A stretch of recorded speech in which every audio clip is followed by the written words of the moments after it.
Mondokane.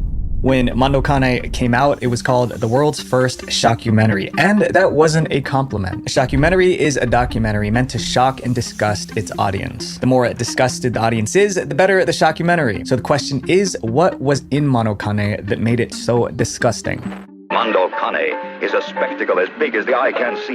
Mondokane was produced in 1962 by a team of Italian filmmakers. Initially, they told everyone that they were making a documentary about different cultures around the world. That sounded innocent enough. However, people began to realize that this was no ordinary documentary when they first heard the title Mondokane. Mondokane is an Italian phrase that literally translates to dog world. But it wasn't just about the dogs, it had a much darker meaning. The director titled the documentary Dog World to show that humans can be just as wild and cruel as animals. In this case, dog world meant a harsh world where people acted like beasts, kind of like saying a dog-eat-dog world. Mondokane wasn't just about different cultures from around the world. It focused on the most violent and disturbing practices. It was a collection of footage displaying mankind at its most depraved and perverse. Once the documentary was ready, posters popped up all over Italy inviting people to watch it in theaters. Hurry, hurry, hurry!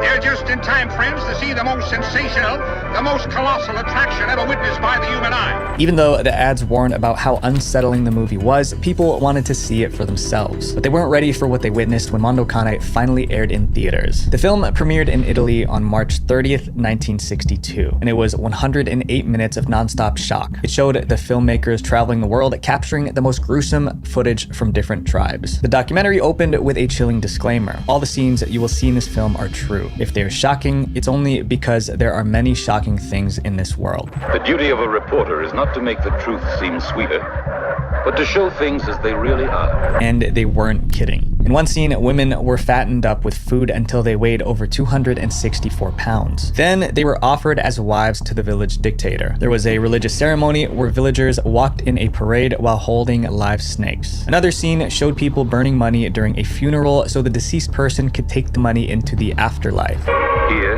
after hundreds of dark centuries, men discover for the first time in their lives that they have a doubt. The film also included scenes of animals being treated badly. Mondokane definitely delivered on its promise. It was shocking, disgusting, and soon everyone was talking about it. Mondokane. People all over the world are talking about Mondokane. For Mondokane has more in it to talk about than any picture ever before seen. But the same thing that made the documentary famous also led to its downfall. When Mondokane became the talk of the town, it also generated a lot of controversy. The first problem? Critics hated it. They called it gross and uncivilized. And with very graphic scenes, it's easy to see why. But that wasn't the only issue. Soon, people started to wonder if everything in the documentary was actually real. There were rumors that some scenes were staged or edited to make things look worse than they really were. The filmmakers were also accused of exploiting the tribes they filmed. Critics said they were only showing this footage to make money without caring about the cultures that they were showing. And as more people watched it, the backlash got stronger. Many countries banned the documentary. For instance, Mondokane was banned in the UK because some scenes showed animals being treated inappropriately. The filmmakers defended their work, saying that they were just showing the world as it really is. Now, more than 60 years later, Mondokane is still one of the most disturbing documentaries ever made. And it's still banned in many places to this day. This audience review on Rotten Tomatoes says it best. This is still the quintessential shockumentary. If you have a strong stomach, watch this flick, but if you have any hesitations, hold back. Mondokane was so strange that people called it crazy, but this next documentary actually featured people who were diagnosed as crazy. Mondokane and these documentaries to come show us an unsettling view of the world. When the world feels overwhelming, something as simple as enjoying a meal without the stress of cooking can make all the difference. Be honest, guys, I don't cook. I mean, I guess if you count cereal, but for actual meals, Factor is a lifesaver. Factor delivers chef-crafted, dietitian-approved meals right to your door. You can choose from over 35 different meals per week with options like keto, calorie smart, vegan, and more. Something that I think is really cool is that they now offer smoothies and juices. In my opinion, smoothies are the quickest way to get a lot of nutrients in your body with the least amount of effort. And I am all about the least amount of effort. Creating these videos for you guys is practically a job I do almost every waking hour 7 days a week. So warming up a well-balanced, nutritious meal to be ready in 2 minutes comes in clutch. And with Christmas around the corner, it makes a great Christmas present, especially to your friends and family who are too busy to cook. Make sure you guys click my link below to get 50% off and free shipping on your first Factor box, and 20% off your next month of orders with my discount code VISUAL50. Big thanks to Factor for sponsoring this video. Titicut Follies. Imagine spending 29 days inside a mental hospital in the 60s filming everything you see. That's what happened in 1966 when the crew of Titicut Follies recorded 80 hours of raw footage showing what happens inside a mental hospital. But before the public could see what they filmed, the documentary was banned. There were powerful men who tried so hard to keep this documentary buried. But why? The story of Titicut Follies started in 1966 when Frederick Wiseman made a huge decision. He was going to quit his job as a lawyer and become a filmmaker. Wiseman wanted his first project to be a documentary, but he chose a really weird place to film: the Bridgewater State Hospital for the Criminally Insane in Massachusetts. Although it had never been done before, Wiseman somehow convinced the head of the mental hospital to allow him to film there. But there was one condition: the camera crew would have to be followed by hospital staff at all times during filming. They agreed and the filming began, but if the filmmakers knew the depravity waiting inside the hospital, they never would have gone in. Next, let's go. Quincy. Bridgewater wasn't just any hospital. It held patients who committed crimes but also had serious mental illnesses, making it hard for them to understand right from wrong. Instead of going to regular prisons, they were sent to places like Bridgewater to get treatment. This meant the inmates were dangerous criminals. But when the camera started rolling, the crew was shocked at how helpless these so-called dangerous criminals really were. Bridgewater Hospital was run more like a prison than a hospital. Instead of being treated, the inmates were bullied, humiliated, and neglected by the staff. The inmates were also left in unhygienic conditions. It was clear that the staff had no sympathy for them. One of the most haunting scenes in the documentary showed an inmate being force-fed while a guard made fun of him. Wiseman tried to stay professional even though what he saw deeply disturbed him. The way the patients were treated was wrong, but the staff didn't seem to care that the camera was catching all of it. With the help of cameraman John Marshall, the two-man team recorded interviews between patients and staff, daily rituals such as the cleaning of patients' rooms, and interactions between the inmates.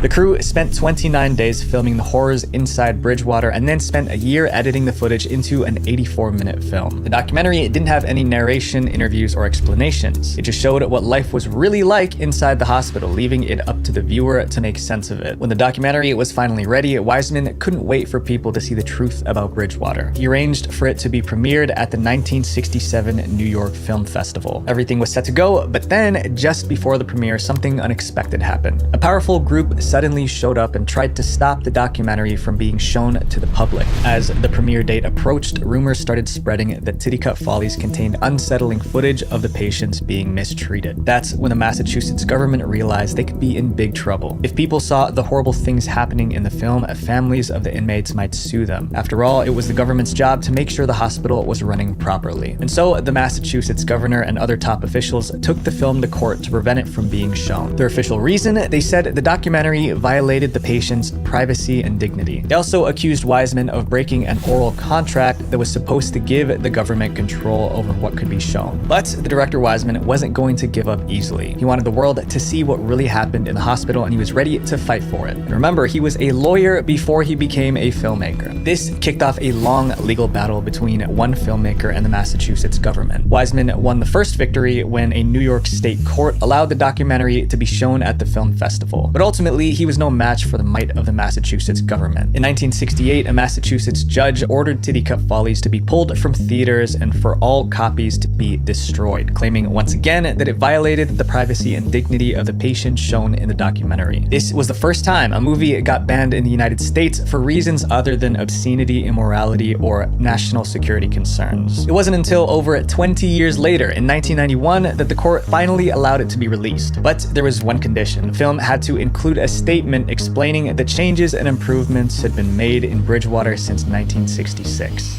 The War Game. The war game wasn't just a documentary, it was a warning. Made in 1965, it showed what might happen if a nuclear bomb hit the United Kingdom. The documentary wasn't just about the explosion, it was about the chaos that would follow, the hunger, the violence, and the collapse of law and order. Because a nuclear attack never hit Britain, the director, Peter Watkins, had to use his imagination when making the documentary. He envisioned how the government would respond, how people would react, and what the aftermath would look like after a nuclear attack. So, why would someone make a documentary like this? Most documentaries are made because the director is passionate about the topic, but this one was different. Peter Watkins, the director, didn't want to make a film about a nuclear attack. His bosses at the BBC made him do it. The BBC, or British Broadcasting Corporation, was like the official TV network of Britain. Their job was to keep people informed. In 1965, the British public was worried about what would happen if a nuclear bomb hit the United Kingdom. In response to these fears, the BBC asked filmmaker Peter Watkins to create a documentary that would explore this terrifying possibility. The BBC didn't just want to talk about what could happen, they wanted to show it. It seemed like a good idea at the time, but things didn't go as planned. Because the documentary Peter Watkins created was so terrifying, it was banned. Peter Watkins, who was only 29, was one of the best documentary filmmakers in Britain. He was so talented that people said he could make films in the same sort of way that Mozart could compose music. In other words, Peter Watkins was a genius. When the BBC ordered Watkins to make a scary documentary about a nuclear attack, he took it very seriously, maybe too seriously. He worked with scientists, experts, and government officials to make the war game as realistic as possible. 9:16 a.m. A single megaton nuclear missile overshoots Manston Airfield in Kent and airbursts 6 miles from this position.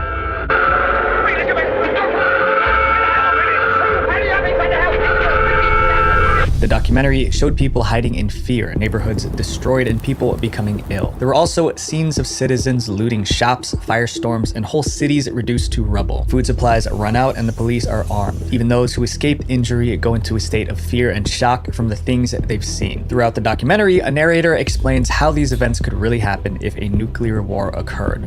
December the 25th. A refugee compound in Dover, Kent. 4 months after the attack.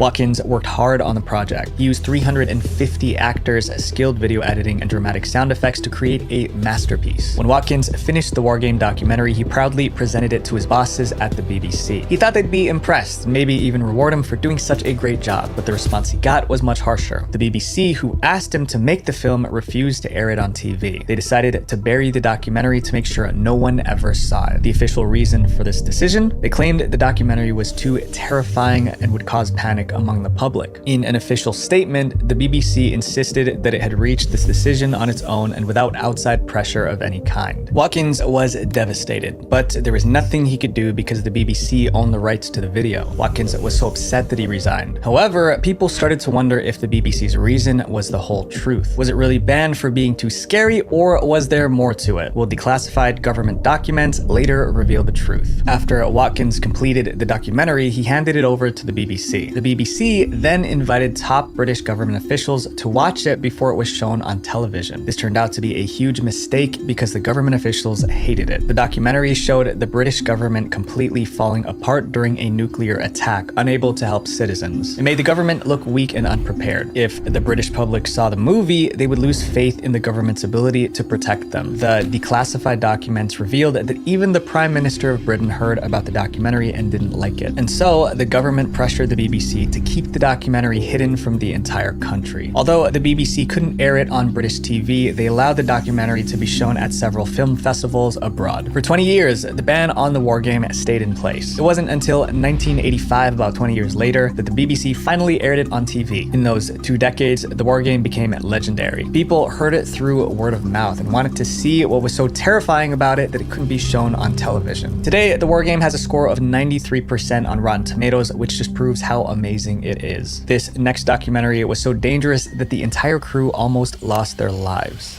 The Cove.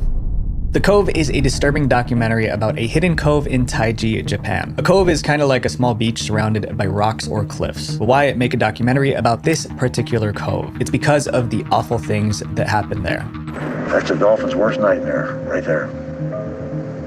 Every year, fishermen drive dolphins into the secret cove. Once trapped, the dolphins are captured. The lucky ones are sold to marine parks around the world. But for the dolphins that aren't sold, a much darker fate awaits them. They're harvested for their meat, which is then sold as food. But dolphins are highly intelligent and social creatures, and many people believe they shouldn't be eaten. In fact, many organizations have banned the hunting of all dolphins. Also, the method of hunting in Taiji is considered exceptionally cruel. However, each year the dolphin hunt continues in this cove, and thousands are captured using brutal methods. The fishermen of Taiji didn't want anyone finding out what they were doing, so they kept the cove under tight security. Armed men guarded the area, and they wouldn't hesitate to take anyone out who tried to get in. The cove was also surrounded by wire fences and keep out signs. You'll see the signs, keep out, danger. There are fishermen walking around these hills with knives. On many occasions, local fishermen have gotten physical with journalists who try to record what goes on in the cove. Even the local police helped hide what was going on. The fishermen told me, they said if the world finds out what goes on here, we'll be shut down. For decades, this cruel hunt was kept a secret from the world. That was until dolphin activist Rick O'Barry heard about it. He wanted the world to know how dolphins were being treated in Japan, but the real question was, would he risk his life to expose the truth? Rick O'Barry wasn't always a dolphin activist. In fact, he was once the guy who made dolphins popular on TV. In the 1960s, Rick trained dolphins for the TV show Flipper. He spent years teaching dolphins to perform tricks and entertain crowds. But everything changed after one of his beloved dolphins passed away. Rick realized that keeping dolphins in captivity was cruel, and he dedicated his life to freeing them. When Rick and his team of activists found out about the dolphin hunt in Taiji, they decided to make a documentary exposing the truth. But they knew it wasn't going to be easy. The town, Taiji in Japan, is very fierce in protecting its secret. Rick O'Barry and his team knew they couldn't just stroll in with their cameras. To get footage for their documentary, they would need to act like spies in a Hollywood movie. So they came up with a plan. Rick recruited an elite force of specialist divers, surfers, and underwater cameramen and special effects creators in order to expose the cove. Rick and his team entered Japan pretending to be tourists, blending in to avoid suspicion. Once they reached the town of Taiji, they executed the toughest part of their plan. So we snuck in the middle of the night. Yeah. We set the cameras. These are prototypes of the first hard drive cameras ever made. We set those in the cove and my team went to bed. The divers moved through the water quickly, placing hidden cameras disguised as rocks around the cove in the middle of the night. They also set up high-tech gear like underwater microphones to capture the sound during the hunt. Right. And I was hanging from a rope with black paint on like a ninja. And then we had to come back the next night to retrieve them. When I was hanging from the rope, I had a camera, so I'm watching it through the lens. The footage from the hidden cameras showed hundreds of dolphins being captured, and it was so brutal that it was hard to watch. But the footage didn't just capture the hunt. It also exposed something else too. The dolphin meat being sold in Japan was contaminated with high levels of mercury, which is dangerous. Eating meat contaminated with mercury over a long period can cause mercury poisoning, which can be fatal. When the cove was released in 2009, the graphic scene showing dolphins being hunted made people sick. Viewers were angry, and activists demanded an end to dolphin hunting. But not everyone was happy that the documentary was out. The film has drawn criticism in Japan from protesters labeling it anti-Japanese. The government believed the documentary hurt their reputation and gave a false impression of their culture. Unlike many Western countries, dolphin hunting wasn't illegal in Japan. Fishermen in Taiji also argued that the film was an attack on their way of life. Due to all the backlash, the documentary was unofficially banned in Japan. Whenever a screening was planned, protesters would show up and force the event to be canceled. Some politicians even threatened people trying to show it in theaters. On top of that, the company with the rights to air the documentary in Japan got sued by someone in the film. But eventually, a few theaters in Japan managed to show the documentary. Unfortunately, dolphin hunting still happens in Taiji today, but the cove shined a spotlight on the issue. The next documentary was so controversial that it angered one of the world's most ruthless dictators. Now, the creators of the film have to live in fear. The Red Chapel. Red Chapel is one of those documentaries that feels more like a spy movie than a regular documentary. Released in 2009, it begins with a wild idea. A team of Danish filmmakers wanted to travel to North Korea to make a documentary about life under a dictatorship. If you know anything about North Korea, you'll realize how dangerous that idea was. North Korea is one of the most oppressive places in the world. The government controls every aspect of people's lives. Basic freedoms like the right to speak your mind or practice religion are heavily restricted. In North Korea, Korea, people have been arrested for seemingly ordinary things like having the wrong hairstyle, watching foreign TV shows, and wearing jeans. Things are so strict that even falling asleep when the dictator is making a speech can lead to a death sentence. North Korea seemed like the perfect place to make a documentary about dictatorship. But there was one big problem. They didn't allow visitors. To enter the country, you needed special permission from the government, and there was no way they'd let anyone in to come and film a documentary on dictatorship. The filmmakers knew they couldn't tell the truth, so they lied. They pretended to be part of a cultural exchange program, claiming that they were bringing a fun comedy show to entertain the North Korean people. They also expressed how much they admired the North Korean dictator. Two Danish-Korean comedians, and they have come here to give pleasure to your people and pay tribute to your powerful and wonderful society. Surprisingly, the North Korean government let them in. But from the moment they arrived, it was clear things wouldn't go as planned. The North Korean government, suspicious of foreigners, kept a close eye on the group and controlled their every move. They were assigned a handler named Mrs. Pak, who made sure they only saw what the government wanted them to see. And the most difficult part was that they had to perform an actual comedy show.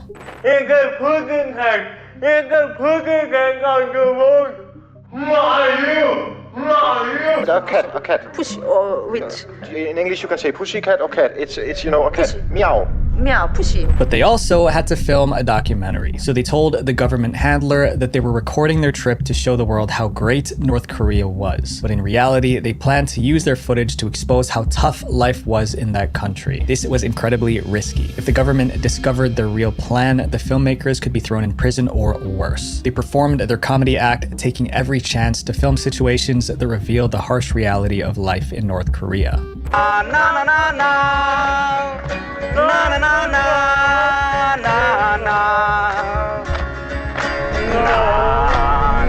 However, as they kept filming, they started to wonder if they were doing the right thing. They realized they were putting North Korean citizens in danger just by talking to them, because if anyone was caught saying something bad about the government, they could face severe punishment. After finishing their comedy performances, they left North Korea and turned their footage into the documentary The Red Chapel. It was shown at multiple film festivals and got a lot of praise. But obviously not everyone was happy about it. The Red Chapel was banned in North Korea for mocking the regime. North Korean officials accused the director of lying to get into their country and even called him an animal. Even though the Red Chapel was still banned in North Korea, it won multiple awards around the world. The topic of our next documentary is something that affects everyone, but the way it was filmed was so graphic that people were too afraid to watch it. The act of seeing with one's own eyes.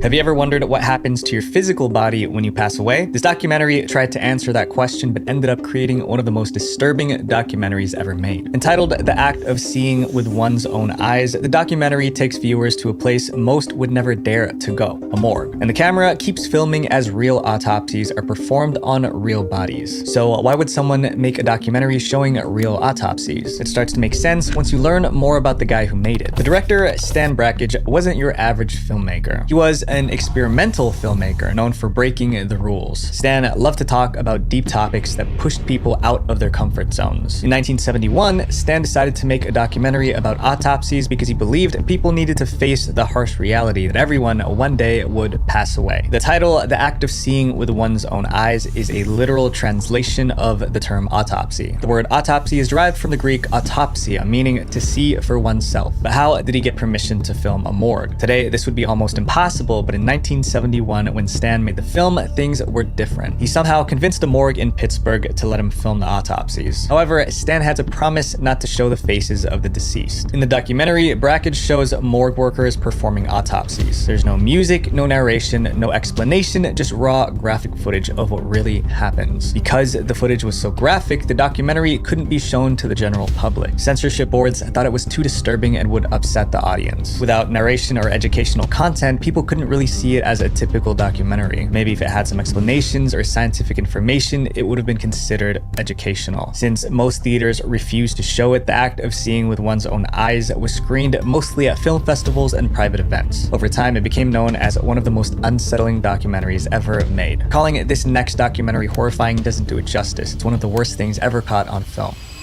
Cannibal Holocaust. Imagine a documentary so shocking that the director was arrested for making it. And the crazy part, he was arrested because people thought he ended someone's life live on camera. The documentary at the center of all this drama was called Cannibal Holocaust. So why did the director create something so controversial? It all started back in 1979 when an American film crew set out to make a documentary about the tribes living deep in the Amazon rainforest. But there was something especially dangerous about the tribe they wanted to investigate. They were cannibals. It wasn't the smartest idea to wander into a forest looking for a tribe known for eating people, but that's exactly what these filmmakers did. The team, made up of a director, a writer, and 2 cameramen, traveled from the US and began their journey through the thick Amazon rainforest. It didn't end well. Those 4 documentary filmmakers were never heard from again. Most people assumed the worst, that they were captured and eaten by the tribe they went to film. But others believed the filmmakers might still be alive, lost somewhere in the jungle. 4 Americans plunge into the savagery of the Amazon jungle to film a documentary. They never come back. Are they still alive? If so, where are they? Months later, an American professor formed a rescue team to track down the missing filmmakers in the Amazon forest. But any hope of finding them alive vanished when the rescue team found the skeletal remains of the filmmakers with their film reels in the forest. The rescue team brought the reels back to America and watched the footage, but nothing could prepare them for what they saw. The tapes revealed in gruesome detail how the filmmakers were taken out by the tribes they went to study. Yet after seeing this horrifying footage, the team made a bizarre decision. They decided to release the film to the public. Cannibal Holocaust didn't hold back. It shocked audiences with its graphic scenes showing the filmmakers losing their lives. At the premiere, people were horrified. Many couldn't sit through the whole thing. After its release in 1980, the documentary quickly was banned in over 50 countries because of its content. But here's the twist. There was something viewers didn't realize. It was a fake documentary. Everything was staged. The whole thing was actually a movie made to look like a documentary. The director even promoted it as a documentary and used a found footage style of filmmaking to make viewers feel like they were watching real events. By appropriating the techniques of the documentary world, Deodato had skillfully persuaded audiences into thinking they were watching real, uncut scenes. When the director announced that it was all fake, it surprisingly made the situation far worse because people refused to believe that it was fake. The scenes were so realistic that viewers thought the actors who lost their lives in the film were actually killed. The way they faked that scene and other scenes in the movie were something that Hollywood special effects guys probably couldn't duplicate with millions of dollars. Things got so serious that the police stepped in. The director was arrested by Italian authorities and charged with murder. Even though he tried to explain that it was just a movie, the cops didn't buy it. They planned to use the film as proof that he was guilty. And it didn't help that the director made the actors sign contracts to not go out in public for a year after the film's release, all to make it seem like it was a real documentary. To avoid a life sentence, the director Deodato had to bring the actors to court to prove that they were still alive and explained how he used special effects to fake the deaths. The actors also appeared on an Italian TV show together to prove to the entire country that they were in fact alive. Deodato was pretty much a genius at the way he tried to fool the audience with the camera running out of film and stuff like that. He was very clever. Even the native tribe shown in the movie wasn't real. Many of the so-called natives were just local actors hired from nearby towns. The backstory was fake too. No filmmakers were lost in the Amazon and no rescue mission was ever launched. It was all just a stunt to get people to watch this movie. The problem was that it worked so well that Deodato almost went to prison for life. As unpleasant as the film is and as crude as it is, he does have a pretty good grip of the cinematic technique. So why did Deodato make such a controversial film? He had a reason, though it didn't exactly make sense. He claimed he wanted to criticize how the media sensationalizes crime and violence to boost ratings. Deodato accused Italian news of showing real violent footage just for attention, and he wanted to show how wrong that was. But his explanation didn't calm people down. The violent scenes were too realistic that it remained banned in over 50 countries, even though everyone knew it was a movie. Earthlings. The Earthlings documentary had one goal: to expose the ways animals are used for food, clothing, and scientific research. But the footage isn't easy to watch. The documentary's director, Sean Monson, came up with the idea while working on a commercial about spaying and neutering pets. During that time, he stumbled upon the horrible conditions in slaughterhouses and other industries that used animals. What he saw was so disturbing that he felt like it was his duty to let the world see it. However, that was not going to be easy. The million-dollar companies running these industries wanted to keep everything quiet. If the world saw what was really going on in the factories and labs, it could destroy their business, and they weren't about to let that happen without a fight. To make Earthlings, Sean Monson used hidden cameras to gather footage from places like factory farms, research labs, and even circuses. The footage was raw and intense, but it revealed the truth. The message was that animals are living beings, not just objects, and they deserve kindness and respect. Many who watch Earthlings were inspired to change their lifestyles, opting for vegan diets or avoiding products tested on animals.